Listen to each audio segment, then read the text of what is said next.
Hello दोस्तों, नमस्कार। Revision classes में आपका स्वागत है। आज हम अपने बायोलॉजी के एक नए चैप्टर सर्कुलेटरी सिस्टम के बारे में पढ़ेंगे। सर्कुलेटरी सिस्टम होता क्या है? सर्कुलेशन करता है जो मतलब जितने भी हमारे शरीर के पार्ट्स या अंग जो हैं वो मिलकर सर्कुलेशन करते हैं या करवाते हैं। सर्कुलेशन मतलब जो ब्लड को एक जगह से दूसरी जगह पे लेके जाना, पूरी बॉडी में उसको सर्कुलेट करना, फैलाना, और जो अंग उसमें पार्ट्स लेते हैं उसको बोलते हैं सर्कुलेटरी सिस्टम।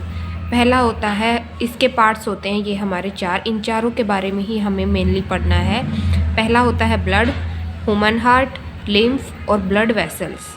ब्लड वेसल्स हमने पहले भी पढ़ी थी कि जो मतलब डाइजेस्टिव सिस्टम में पढ़ी थी कि जो भी हमारे लीवर और पैनक्रियास थे वो जूस या एंजाइम थे खुद ना रख कर दूसरे ऑर्गन्स में उसको बाहर निकाल देते थे। तो वो जिस नली के थ्रू उसको बाहर निकालते थे तो हम उसको डक्ट बोलते थे। तो इसी में इसलिए हम इन ब्लड वेसल्स को हम डक्ट भी बोल सकते हैं और पाइप भी बोल सकते हैं। और ब्लड के अंदर क्या क्या सर्कुलेट होता है? ब्लड के अंदर होता है glucose, oxygen, hormone, carbon dioxide, protein, water. ये सारी चीज़ें क्या होता है, ब्लड एक जगह से दूसरी जगह पे पहुंचाता है, तो ये हमारा सर्कुलेट करता है, जिसकी वजह से हमारी पूरी बॉडी वर्क करती है। सर्कुलेटरी सिस्टम के बारे में जो स्टडी होती है उसको बोलते हैं एंजियोलॉजी, और इसके फादर थे विलियम हार्वे, जिन्होंने इसकी डिस्कवरी की थी 1628 में। ये वाला जो है ना बहुत इंपॉर्टेंट है, इसको थोड़ा ध्यान रखना, कई बार पेपर में आता है ये भी और ये वाला भी, एंजियोलॉजी भी। सर्कुलेटरी सिस्टम जो है कितने टाइप्स का होता है? सर्कुलेटरी सिस्टम दो टाइप का होता है, ओपन सर्कुलेटरी सिस्टम और close circulatory system. Open circulatory system में क्या होता है कि जो खून है वो पाइप से इंडक्ट्स के थ्रू एक जगह से दूसरी जगह नहीं जाता, वो पूरे ब्लड में ऐसे कैसे घूमता रहता है ऑर्गन्स के बीच में। तो इसके कुछ एग्जांपल्स हैं, जैसे कॉकरोच, लीच, ऑक्टोपस, जो इंसेक्ट्स हैं सारे वो, स्पाइडर, स्टारफिश, इन सब का जो सर्कुलेटरी सिस्टम है वो ओपन होता है। क्लोज होता है मतलब जब ब्लड जो है वो ऐसे ही ना घूम के ब्लड वेसल्स या डक्ट के थ्रू एक जगह से दूसरी जगह जाता है, तो उसको क्लोज सर्कुलेटरी सिस्टम बोलते हैं। जैसे हमारा ह्यूमंस में, मैमल्स में, अर्थवॉर्म में, इन सब में क्या होता है, सर्कुलेटरी सिस्टम क्लोज होता है। अब हम पढ़ेंगे हार्ट के बारे में, ह्यूमन हार्ट। ह्यूमन हार्ट क्या होता है? हमारा जो दिल होता है, हम जो है हार्ट के बारे में पढ़ रहे हैं, लेकिन हम सारे जो है उन एनिमल्स के हार्ट के बारे में नहीं पढ़ते, हम सिर्फ ह्यूमन हार्ट के बारे में पढ़ेंगे। इसकी स्टडी को बोलते हैं कार्डियोलॉजी। कार्डियो का मतलब ही होता है जो दिल से रिलेटेड है, लॉजी मतलब स्टडी, जो दिल की स्टडी होती है उसको बोलते हैं कार्डियोलॉजी। ये हमारा सबसे ज़्यादा बिजिएस्ट ऑर्गन है। बिजिएस्ट ऑर्गन मतलब ये 24 घंटे काम करता है, मतलब ये कभी भी रुकता नहीं है, इसलिए हमारी ह्यूमन बॉडी का ये सबसे बिजिएस्ट ऑर्गन है। इसका वेट जो होता है वो 300 ग्राम होता है, लेकिन जो छोटा बेबी होता है, 5 से 6 महीने का बेबी होता है, उसमें जो है हार्ट का वेट 40 से 50 ग्राम होता है। ये हमारा एक पंपिंग ऑर्गन है। जैसे पानी को ऊपर पहुंचाने के लिए हमारी मोटर काम करती है ना, पंपिंग वाली मोटर, इसी तरह हमारे पूरे शरीर में खून को पंप करने के लिए ह्यूमन हार्ट होता है। तो ये हमारा एक पंपिंग ऑर्गन है। ये मस्कुलर ऑर्गन भी है, इसका कलर रेड होता है। शेप इसकी क्लोज फिस्ट होता है, बंद मुट्ठी के आकार की। फिस्ट मतलब मुट्ठी और ये क्लोज मतलब बंद मुट्ठी के आकार की इसकी शेप होती है। लोकेशन ये हमारी होती है चेस्ट कैविटी में, ये हम देखेंगे आगे चेस्ट कैविटी में कहाँ होती है। हमने एक तो पढ़ा था जो हमारी ऊपर वाली जो कैविटी होती है, एक तो अब्डोमिनल कैविटी पढ़ा था और एक थोरैक्स कैविटी पढ़ा था, और एक बीच में होता है हमारी चेस्ट कैविटी। चेस्ट कैविटी को ही हम अपनी कार्डिक कैविटी को ही हम अपनी चेस्ट कैविटी भी बोलते हैं। इसी के अंदर ये हमारा हार्ट होता है। इसमें रिब्स कितने थे? 12 पेयर्स थे। इन्हीं 12 पेयर्स के बीच में जो है हमारा हार्ट होता है। ये हार्ट होता है जो सेकंड रिब है और 6th रिब है उनके बीच में। ये हमारा राइट लंग है, ये हमारा लेफ़्ट लंग है। ये लेफ़्ट लंग और राइट लंग के बीच में होता है। और यहाँ पे क्या होता है, देखो ये वाला तो पूरा लंग्स पूरी शेप का बड़ा होता है। ये हल्का सा ऐसे कट होता है इसमें, क्योंकि ये जो है हमारा दिल इसके अंदर धंसा होता है। इसको बोलते हैं कार्डियक नोच। कार्डियक नोच के अंदर इसके अंदर हमारा दिल होता है यहाँ पे, तो इसको थोड़ा सा ध्यान रखना। अब देखो जो हार्ट होता है वो हमारा 4 चैम्बर का होता है।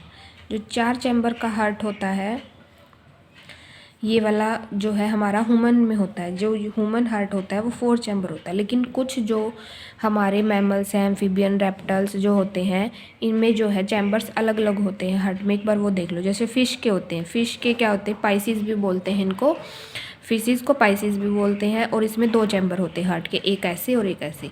एम्फीबियन जैसे फ्रॉग हो गया, उसमें 3 चैम्बर होते हैं, 2 ये ओरिकल होते हैं और एक वेंट्रिकल होता है। रेप्टाइल्स जैसे स्नेक, लिजार्ड, इसमें भी 3 चैम्बर होते हैं। बर्ड्स में जो है 4 चैम्बर होते हैं। क्रोकोडाइल, ब्लू व्हेल, डॉल्फिन, जितनी भी मैमल्स हैं वो सारी 4 चैम्बर का हार्ट होता है।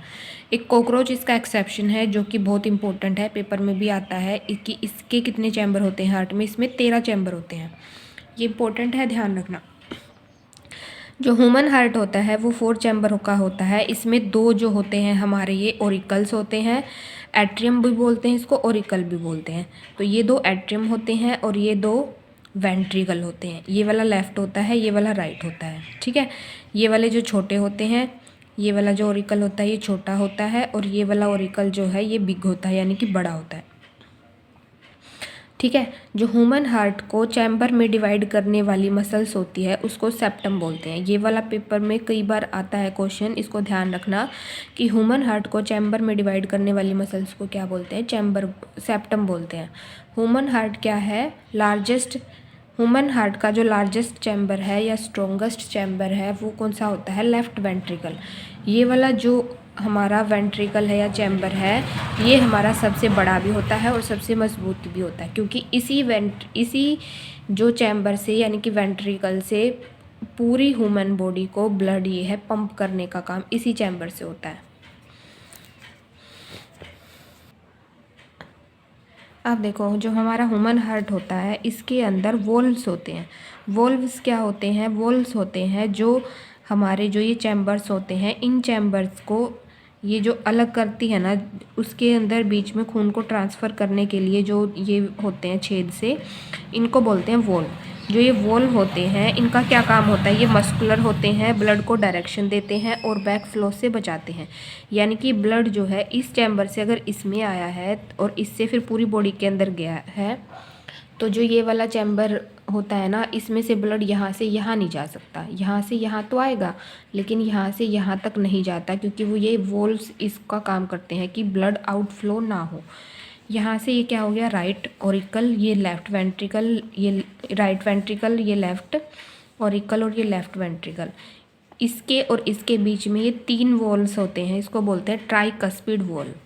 और जो ये हमारा होता है जो जिसके थ्रू जो है ब्लड लंग्स तक जाता है, इसको बोलते हैं सेमीलूनर वॉल्व्स, मिट्रियल वॉल्व्स या पल्मोनरी वॉल्व। इसके 3 नाम होते हैं, ये ध्यान रखना, सेमीलूनर, मिट्रियल और पल्मोनरी वॉल्व। ये वाला होता है हमारा, ये वाला दूसरे वाला देखो एक बार, बस बाइकस्पिड वॉल्व बोलते हैं इसको। इसके अंदर होता है आरोटिक वॉल्व, जो आरोटिक से ये कनेक्ट होती है ये वाला चैम्बर, इसीलिए हम इसको आरोटिक वॉल्व बोलते हैं। जो ओरिकल या एट्रियम होता है ये ब्लड रिसीवर्स होते हैं, मतलब इसके अंदर खून आता है, और जो वेंट्रिकल्स होते हैं ये ब्लड को पंप करने का काम करते हैं, यानी कि खून को दिल से बाहर निकालने का काम करते हैं, ठीक है। अब देखो ब्लड क्या होता है, ब्लड हमारे पूरे शरीर में 5 से 6 लीटर होता है। इसके अंदर क्या होता है, ये 2 टाइप का होता है, एक ऑक्सीजनेटेड, एक डीऑक्सीजनेटेड, जिसको हम प्योर ब्लड और इम्प्योर ब्लड भी बोलते हैं। प्योर ब्लड इसको ऐसे नहीं कि ये अच्छा खून होता है, ये बुरा खून होता है। खून हमारा कोई भी अच्छा बुरा नहीं है, लेकिन सिर्फ इसमें ऑक्सीजन लेवल के हिसाब से हम इसको प्योर और इम्प्योर बोलते हैं। इसमें ऑक्सीजन का लेवल ज़्यादा होता है, इसमें ऑक्सीजन का लेवल कम होता है, इसलिए इसको डीऑक्सी बोलते हैं। और इसमें ऑक्सीजन ज़्यादा है तो इसको ऑक्सीजनेटेड ब्लड बोलते हैं। इसका कलर होता है red. Oxygenated blood left auricle से लेफ़्ट वेंट्रिकल में जाता है और फिर लेफ़्ट वेंट्रिकल से जो है पूरे शरीर में जाता है। डीऑक्सीजनेटेड ब्लड जो होता है इसका कलर डार्क होता है, डार्क ब्लू, इस ब्लैकिश कलर का होता है। और ये क्या करता है, ये कहाँ से कहाँ जाता है, ये राइट और ऑरिकल से राइट वेंट्रिकल में जाता है और राइट वेंट्रिकल से फिर लंग्स के पास जाता है। लंग्स के पास क्यों? क्योंकि वहाँ से ये डीऑक्सीजनेटेड ब्लड ऑक्सीजन लंग्स से लेता है, तो वो वाला ब्लड कैसा बन जाता है, ऑक्सीजनेटेड ब्लड बन जाता है। फिर वही ऑक्सीजनेटेड ब्लड कहाँ जाता है, हमारा इसी दिल में लेफ़्ट ऑरिकल के पास, फिर लेफ़्ट वेंट्रिकल के पास, फिर पूरी बॉडी में। ठीक है, अब देखो ब्लड वेसल्स क्या होती हैं, डक्ट्स बोलते हैं जिनको। ये क्या करती हैं, खून हार्ट से जो है खून को लेकर आना और लेकर जाने का काम क्या करती हैं, ब्लड वेसल्स करती है। कितने टाइप्स की होती हैं, ये 3 टाइप्स की होती हैं, आर्टरी, वेन और कैपिलरीज। आर्टरीज को बोलते हैं हिंदी में धमनी, वेन्स को बोलते हैं सिराएं, और कैपिलरीज को तो कैपिलरीज ही बोलते हैं। आर्टरी का क्या काम होता है, ये प्योर ब्लड को ट्रांसफ़र करने का काम करती है। और सबसे बड़ी आर्टरी को हम अरोटा बोलते हैं। इसकी जो वॉल होती है वो मोटी होती है और इसमें जो है ब्लड प्रेशर भी जो है हमारा ज़्यादा होता है। ये वाले देखो जैसे मैंने बना रखी है, ये थोड़ी मोटी होती हैं वॉल्व, और इसमें ये खून हो लाल कलर का जो है खून है। आर्टरी वो कौन सी आर्टरी है जिसमें जो है इम्प्योर ब्लड फ्लो करता है, उसका नाम होता है पल्मोनरी आर्टरी। और ये पल्मोनरी आर्टरी किससे कनेक्ट होती है, ये राइट वेंट्रिकल से कनेक्ट होती है। ठीक है, राइट वेंट्रिकल से क्या होती है, कनेक्टेड होती है। अरोटा क्या होता है, अरोटा जो है कनेक्टेड किससे होता है, लेफ़्ट वेंट्रिकल से। लेफ़्ट वेंट्रिकल से जो लेफ़्ट वेंट्रिकल का मैंने क्या बताया था कि इससे खून जो है पूरी बॉडी में जाता है, तो इसी से जो है अरोटा के थ्रू जो प्योर ब्लड है वो पूरी बॉडी में घूमता है। वेन्स में क्या होता है, ये काम करती हैं इम्प्योर ब्लड को ट्रांसपोर्ट करने का, और इसकी सबसे बड़ी वेन को क्या बोलते हैं, वेना कावा। वेना कावा बोलते हैं इसको। ये 2 टाइप्स की होती है, एक सुपीरियर वेना कावा और एक इन्फीरियर वेना कावा। और इसकी जो वेन्स की जो वॉल है वो पतली होती है। जो सुपीरियर वेना कावा है इसमें क्या होता है, वेन्स जो है, वेन्स में हमेशा क्या करता है, जो ब्लड है इम्प्योर ब्लड फ्लो करता है। ये इन्फीरियर वेना कावा क्या होती है, ये बड़ी होती है और ये जो है ये छोटी होती है। इसमें ब्लड फ्लो जो करेगा, देखो वेन्स में क्या होता है, हमेशा हमने पढ़ा कि जो ब्लड है इम्प्योर ब्लड ट्रांसपोर्ट होता है, लेकिन ऐसी कौन सी वेन है जिसमें जो है प्योर ब्लड फ्लो करता है, उसका नाम होता है पल्मोनरी वेन। अब देखो हमने क्या पढ़ा कि जो कौन सी आर्टरी है जिसमें इम्प्योर ब्लड फ्लो करता है, वो होती है पल्मोनरी आर्टरी। वैसे तो आर्टरी में प्योर ब्लड है, लेकिन इम्प्योर वाली आर्टरी होती है पल्मोनरी आर्टरी। वेन्स में क्या होता है, इम्प्योर ब्लड होता है, लेकिन वो कौन सी वेन है जिसमें प्योर ब्लड होता है, तो वो है पल्मोनरी वेन। ये कनेक्टेड किससे होती है, लेफ़्ट ऑरिकल से। लेफ़्ट ऑरिकल से कनेक्टेड होती है पल्मोनरी वेन। ठीक है, ये एक बार ये जो ब्लड सर्कुलेशन है इसमें हम समझेंगे ना, आपको अच्छे से समझ में आ जाएगा। जो ये वेन्स होती है इनका ब्लड प्रेशर कम होता है। ठीक है, क्योंकि ये जो है ब्लड जो है इसमें दिल से ना आके, दिल से जो ब्लड आया है ऑक्सीजनेटेड, उसके बाद जो डीऑक्सीजनेटेड ब्लड लेके जाती है, इसलिए इसका ब्लड प्रेशर जो है वो कम होता है। और जो कैपिलरीज होती हैं उसमें मिक्स्ड ब्लड होता है, यानी कि आर्टरी और वेन को जो कनेक्ट करने वाली जो ये होती है ना डक्ट, इसको बोलते हैं कैपिलरीज, और ये बहुत पतली होती है। अब देखो ये जैसे हमारा एक हार्ट है, इसमें ये 4 चैम्बर हैं। ये राइट ऑरिकल है, ये राइट वेंट्रिकल है, ये लेफ़्ट ऑरिकल है, ये लेफ़्ट वेंट्रिकल है।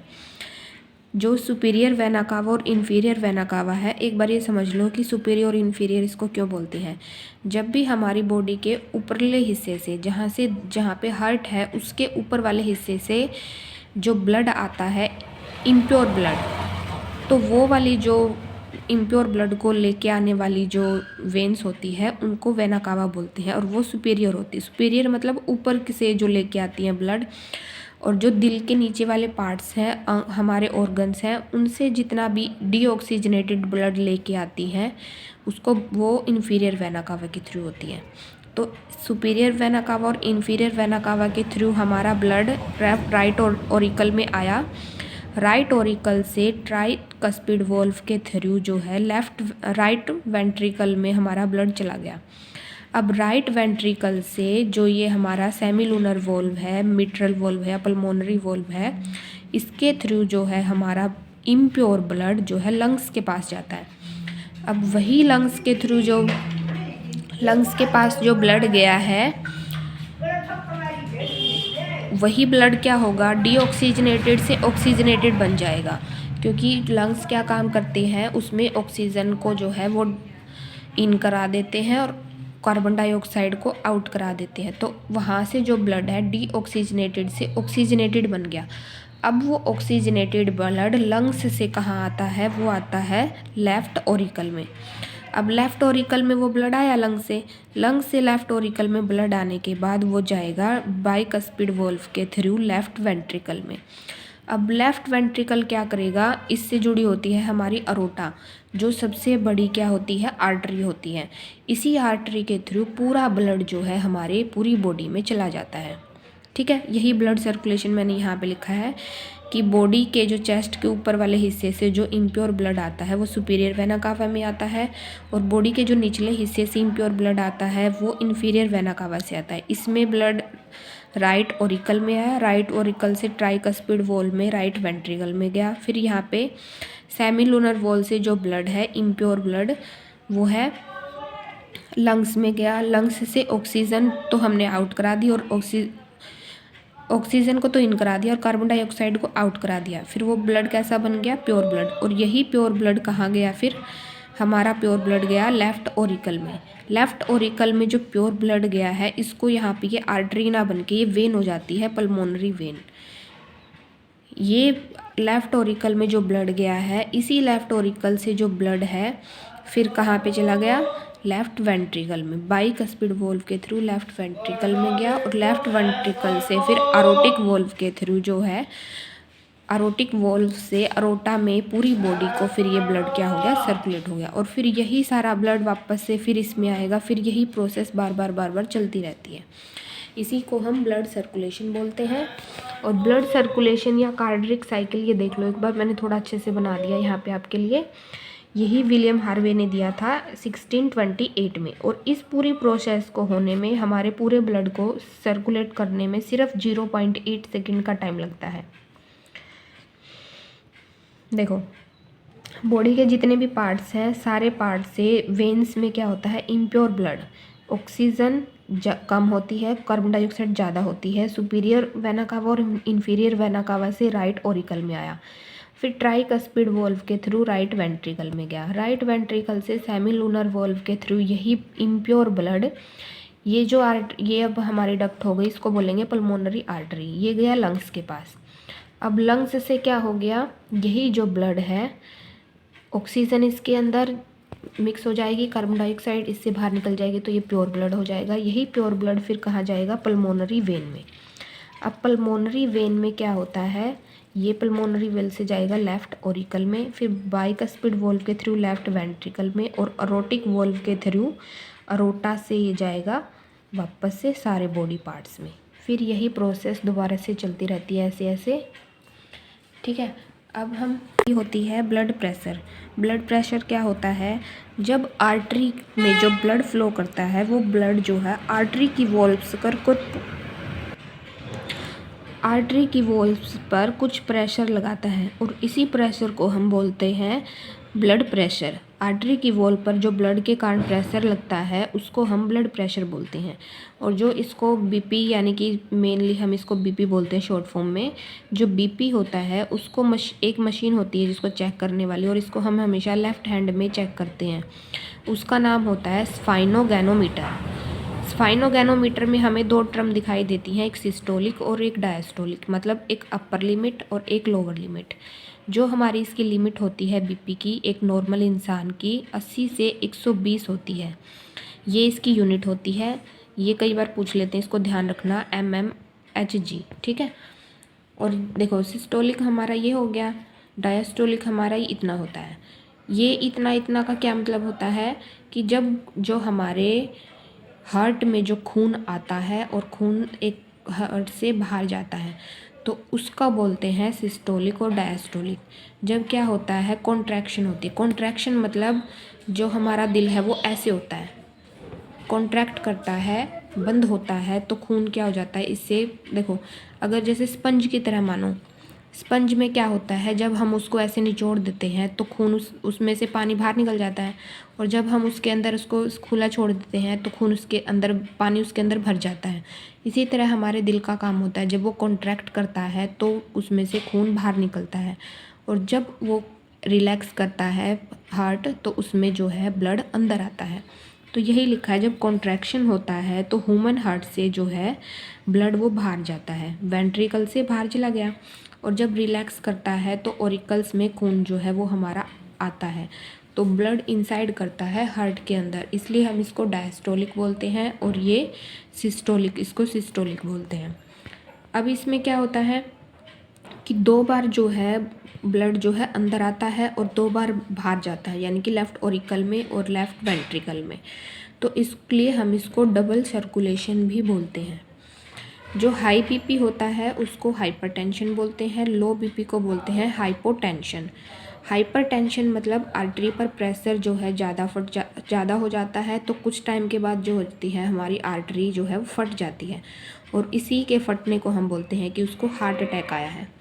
और हाइपोटेंशन में क्या होता है, जो ब्लड है वो हार्ट तक नहीं पहुंच पाता, और हार्ट से क्या हो जाता है फिर इसको, मतलब हार्ट अपना काम करना बंद कर देता है, क्योंकि उसमें खून ही नहीं आएगा तो वो काम कैसे करेगा, तो इसलिए उसको भी हम हार्ट अटैक बोलते हैं। इसके अंदर क्या होता है, अगर ब्लड जो है हार्ट के अंदर नहीं आएगा तो पूरी बॉडी के अंदर ऑक्सीजन का ट्रांसपोर्टेशन नहीं होगा, एनर्जी का भी ट्रांसपोर्टेशन नहीं होगा, तो इससे हमें क्या हो जाती है, एनर्जी की कमी हो जाती है बॉडी में, और हमें चक्कर आने लगते हैं। ये इसका एक मेन कारण होता है बीपी कम होने का, कि हमें चक्कर आने लगते हैं। अब देखो, जो ये हमारे अंदर, हम ना आगे जाके कुछ ग्लैंड्स के बारे में पढ़ेंगे, जो हमारी, हमने एक तो एक्सोक्राइन ग्लैंड पढ़ी थी, एक एंडोक्राइन ग्लैंड पढ़ी थी। एंडोक्राइन ग्लैंड्स क्या करती हैं, हार्मोन्स बनाने का काम करती हैं, और वो कौन सी हार्मोन्स होती हैं जो हमारे इस बीपी को रेगुलेट करने का काम करती हैं, ये होती हैं एडर्नल ग्लैंड या थायरॉइड ग्लैंड्स होती हैं। ठीक है, ये जो ग्लैंड्स होती हैं ये हार्मोन सेक्रेट करती हैं, और ये हार्मोन क्या करती हैं, बीपी को रेगुलेट करने का काम करती हैं। ये हम आगे पढ़ेंगे। ये मेडुला ओब्लंगाटा, ये हमारे ह्यूमन ब्रेन का पार्ट होता है, इसको भी हम आगे पढ़ेंगे। ठीक है, ब्रेन वाले जो नर्वस सिस्टम आएगा उसमें हम ये मेडुला ओब्लंगाटा पढ़ेंगे।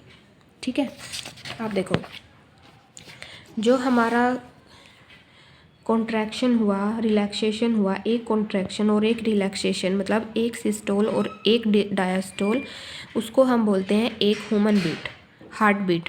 एक हार्ट बीट जो होती है उसमें एक सिस्टोल और एक डायस्टोल होता है। सिस्टोल में टाइम लगता है 0.3 सेकंड का, डायस्टोल में टाइम लगता है 0.5 सेकंड का, तो टोटल हमारा 0.8 सेकंड का टाइम लगता है इस पूरी एक हार्ट बीट में। इसमें क्या होती है, एक रिदमेटिक साउंड होती है हमारी हार्ट की, ये प्रोड्यूस करता है हमारा हार्ट, उसको बोलते हैं हार्ट बीट। और ये हार्ट बीट कितनी होती है, 1 मिनट में लगभग 72 टाइम्स होती है। ठीक है, एक नॉर्मल इंसान की होती है ये। इसमें क्या होते हैं, 72 सिस्टोल होते हैं, 72 ही डायस्टोल होते हैं। और ये वाली जो होती है हार्ट बीट को मेज़र करने के लिए एक टेस्ट होता है, मतलब अगर किसी इंसान की हार्ट बीट जो है इरेगुलर हो जाती है, मतलब उसको हार्ट अटैक का खतरा है या नहीं खतरा, तो उसको चेक करने के लिए एक टेस्ट होता है जिसको बोलते हैं ECG, यानी कि इलेक्ट्रोकार्डियोग्राम। इससे क्या होता है, हार्ट बीट का पता लगता है कि हमारी हार्ट बीट सही चल रही है या नहीं, हार्ट की कंडीशन कैसी है। और ये एक ECG मशीन है जिसको किसने बनाया था, विलियम एंटोवन ने। ठीक है, इससे हार्ट बीट, हार्ट की जो एक्टिविटी है उनका पता लगता है। लेकिन इसी से रिलेटेड एक टर्म होती है EEG। EEG होती है इलेक्ट्रो एनाफेलाग्राफी। ये किस लिए होती है, ये ब्रेन की एक्टिविटी के लिए काम करती है। इस टेस्ट में हमारे जो ब्रेन की एक्टिविटी है उनका पता लगता है। जो अडल्ट में जो हार्ट बीट होती है वो 72 पर मिनट होती है, बच्चों में होती है वो ज़्यादा होती है।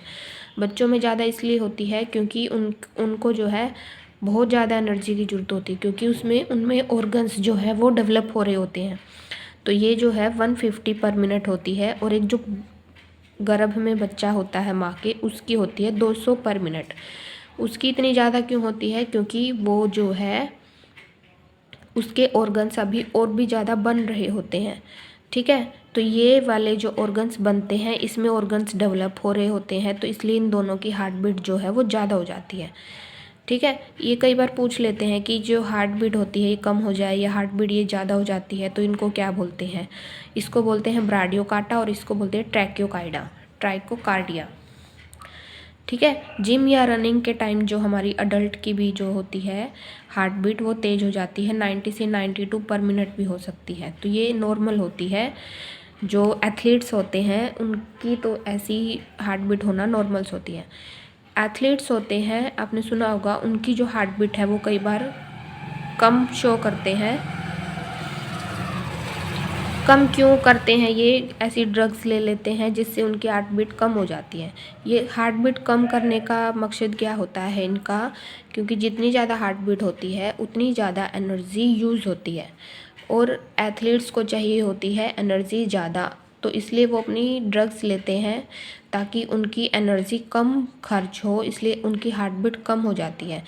एनर्जी कम होने से क्या होती है? उनकी लाइफ ज़्यादा चलती है। यानी कि इतनी अगर हार्ट बीट हमारी कम होगी तो हमें कम एनर्जी की ज़रूरत होगी, और वही जो एनर्जी है वो ज़्यादा समय तक चलेगी। तो एनर्जी ज़्यादा चलेगी तो हमारी जो है लाइफ, मतलब उसकी थकावट जो है वो कम होगी। जब हार्ट बीट ज़्यादा हो जाती है 90 से 92, मतलब 90 से 92 हो जाती है पर मिनट, तो इससे हमारे एनर्जी जो है हमारी लॉस ज़्यादा होती है। लॉस ज़्यादा होने से हमारी लाइफ जो है वो कम हो जाती है, मतलब हमें फिर बार बार भूख लगती है। स्ट्रोक वॉल्यूम क्या होता है? स्ट्रोक वॉल्यूम होता है 1 मिनट में लेफ्ट वेंट्रिकल द्वारा अरोटा में भेजा गया ब्लड, कि लेफ्ट वेंट्रिकल ने अरोटा के थ्रू कितना ब्लड 1 मिनट में ट्रांसफ़र किया है, वो कितना होता है। जो एक हार्ट बीट होती है उसमें लगभग 70 ml ब्लड जो है वो इसमें भेजा जाता है, अरोटा के थ्रू जो है भेजा जाता है। और आप देखो 1 मिनट में 72 हार्ट बीट हो गई। 72 हार्ट बीट में जो है 70 ml जो है वो जाएगा, मतलब 5 से 6 लीटर ml जो है हमारा वो उसका सर्कुलेशन हो जाता है 1 मिनट के अंदर। जो हमने पढ़ा कि हार्ट के अंदर ब्लड आया और गया, तो यही होता है पूरा, मतलब 1 मिनट के अंदर पूरे ब्लड जो है हमारा सर्कुलेट कर जाता है बॉडी के अंदर। हार्ट की जो साउंड होती है इसको सबसे पहले किसकी वजह से होती है ये हार्ट की साउंड? ये होती है क्लोजिंग ऑफ वॉल्व्स।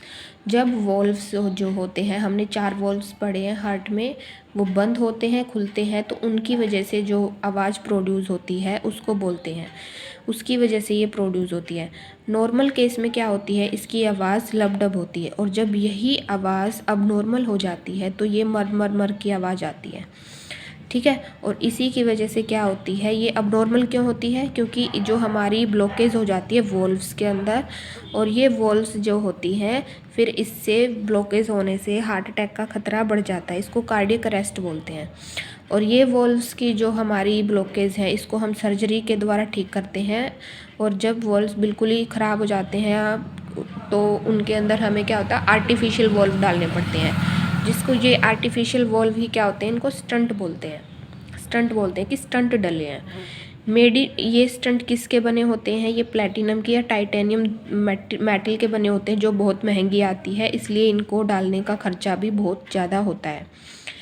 कई बार आपने सुना होगा कि छोटे बच्चों में जो होता है दिल में छेद हो जाता है। जो दिल में छेद होने का जो बीमारी होती है उसको बोलते हैं फोसा ओवालिस। फोसा ओवालिस जो बीमारी होती है इसमें क्या होता है, जो हमारा इधर प्योर ब्लड है, इधर इम्प्योर ब्लड है, तो ये प्योर और इम्प्योर ब्लड जो है वो मिक्स हो जाता है। इसके मिक्स होने से जो है हमारा दिल अच्छे से काम नहीं करता। तो कई बार क्या होता है, बड़े होने के बाद ये छेद जो है अपने आप बंद भी हो जाता है, और कई बार ये छेद बड़ा भी हो जाता है, तो इसको ऑपरेशन के थ्रू बंद करना पड़ता है।